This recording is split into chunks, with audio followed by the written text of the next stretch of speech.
Hello everyone, in this video I will show you how to make PNG signature or digital signature using your mobile phone. So let's begin our video. So first of all, you just need to take a piece of paper and signature here.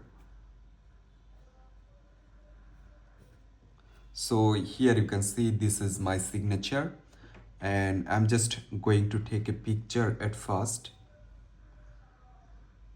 So here you can see I just take a picture. So after taking picture, I just need to open Chrome browser and just go to search bar and type bg remove and open at the first link. Here you can see. So after open, there have an option upload image. Select it, then select your signature. So you just need to wait couple of moments. And right now here you can see this is your signature and there have an option for download. Select it and select free. So here you can see download already completed. Right now I'm going to show you how to use it.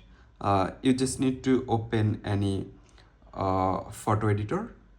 So right now you can see this is your signature. If you just want to set this signature anywhere, just open I just open this picture and I want to add my signature on here. That's why I just go on add photo and select my signature and select add. And here you can see this is my signature. I can set anywhere. That's it. Right now you can save it to your phone gallery. So I hope you can understand, and in this way you can very easily make a PNG signature or digital signature using your mobile phone. Thank you everyone for watching.